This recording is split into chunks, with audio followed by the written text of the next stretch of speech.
আমার খবর।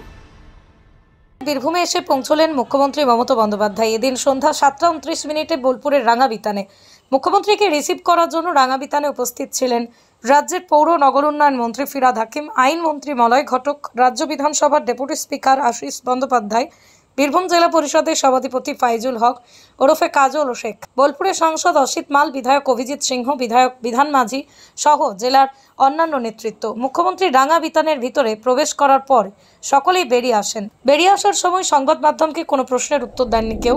অন্যদিকে জেলায় মুখ্যমন্ত্রীকে স্বাগত জানানোর জন্য ইলামবাজারে উপস্থিত ছিলেন রাজ্যের মন্ত্রী চন্দ্রনাথ সিংহ, অনুব্রত মণ্ডল সহ অন্যান্য নেতৃবৃন্দ। এখানে মুখ্যমন্ত্রী না দাঁড়িয়ে সোজা চলে আসেন রাঙাবিতানে। কিছুক্ষণ পরেই রাঙাবিতানে এসে উপস্থিত হন রাজ্যের মন্ত্রী চন্দ্রনাথ সিংহ, অনুব্রত মণ্ডল। জানা যাচ্ছে অনুব্রত মণ্ডলের সঙ্গে বেশ কিছুক্ষণ কথা হয় মুখ্যমন্ত্রী মমতা বন্দ্যোপাধ্যায়ের। এরপরই রাঙাবিতান থেকে বেরিয়ে আসেন অনুব্রত মণ্ডল ও মন্ত্রী চন্দ্রনাথ সিংহ। তবে কি কথা হয়েছে মুখ্যমন্ত্রী অনুব্রত মণ্ডলের মধ্যে তা এখনও স্পষ্ট নয়। এ নিয়ে অনুব্রত মণ্ডল মুখ খোলেননি সংবাদ মাধ্যমের সামনে। মুখ্যমন্ত্রী জেলা সফর ঘিরে সকলের নজর বীরভূমের উপর। জেলার রাজনীতি কোন দিকে যাবে তা হয়তো 3 দিনের সফরে মুখ্যমন্ত্রী বুঝিয়ে দেবেন, তেমনই ইঙ্গিত পাওয়া যাচ্ছে রাজনৈতিক মহলে। মমতা ব্যানার্জি বাংলার অগ্নিকন্যা।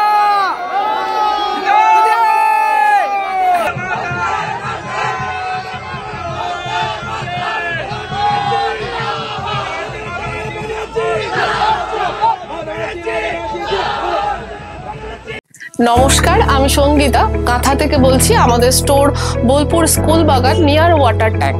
আপনারা এখানে এসে যোগাযোগ করুন। আমাদের স্টোর নাম্বার হচ্ছে 8918946301। আমাদের কালেকশনে প্রচুর কিছু আছে, তার মধ্যে শাড়ি, কুর্তি, ব্লাউজ, পাঞ্জাবি, দোপাট্টা, শল সবটাই আমাদের কালেকশনে থাকে। আমাদের কালেকশনে যেগুলো থাকে সেগুলোর মধ্যে হাতের কাজ যেমন থাকে তেমন আমাদের নর্মাল প্রোডাক্টগুলোও আমরা রাখি। সব রেঞ্জটাই আমরা কভার করি। হাতের কাজের মধ্যে আমাদের যেগুলো থাকে সেগুলো হচ্ছে তসরের উপর কাঁথা, লাম্বানি, হ্যান্ডওয়ার্কের সব রকম কাজ থাকছে, বুলিয়ান, স্টিচ, পার্সি সব কিছুই থাকে। এছাড়াও আপনারা আমাদের প্রোডাক্ট ওয়েবসাইট থেকে এবং ফেসবুক এবং ইনস্টাগ্রাম থেকে পাবেন। এবং আপনারা আসুন, আপনাদের অবশ্যই পছন্দ হবে। সব কিছুর লিঙ্ক আমরা ভিডিওর শেষে দিয়ে দেবো। অবশ্যই আমাদের স্টোরটা ভিজিট করুন। দেখতে চোখ রাখুন আমাদের ফেসবুক ও ইউটিউব চ্যানেলে।